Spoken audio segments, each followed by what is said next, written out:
Nang humina ang bagyong Domeng pero nananatiling naka-alerto ang mga nakatira sa mga lugar na posible nitong daanan. Makibalita tayo kay Nico Sereno ng GMA Cebu. Ipinagpaliban muna ng ilang mangingisda sa Borongan, Eastern Samar ang paglalayag ngayong araw dahil sa malalaking alon sa dagat.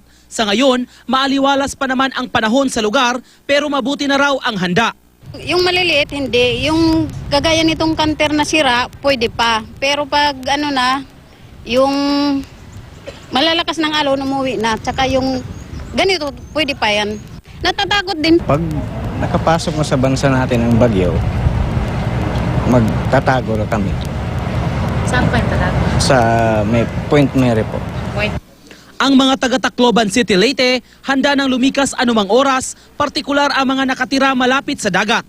Kung dati, pahirapan ang pagpapalikas sa mga ito, mas madali na raw ito ngayon matapos ang naranasan nila sa pananalasa ng bagyong Yolanda. One of our policies here, hindi kami nagbibigay kasi ng relief eh. Kasi kung magbibigay kami ng relief, hindi pumupunta sa evacuation center. So we put what we call a kitchen brigade na nagluluto in a evacuation center or we give food there, cook food. Patuloy ring tinututukan ng mga otoridad ang mga coastal areas sa Bohol. Bukod dito, binabantayan din ang tent communities na tinitirhan ng mga pamilyang nawala ng tahanan dahil sa lindol noong nakaraang taon. Nadala na rin daw ang mga taga Cebu matapos ang pananalasa ng bagyong Yolanda kaya maaga rin silang naghanda. Nakaantabay na ang mga rescue equipment at iba pang gamit na kailangan sakaling manalasa ang bagyong Domeng.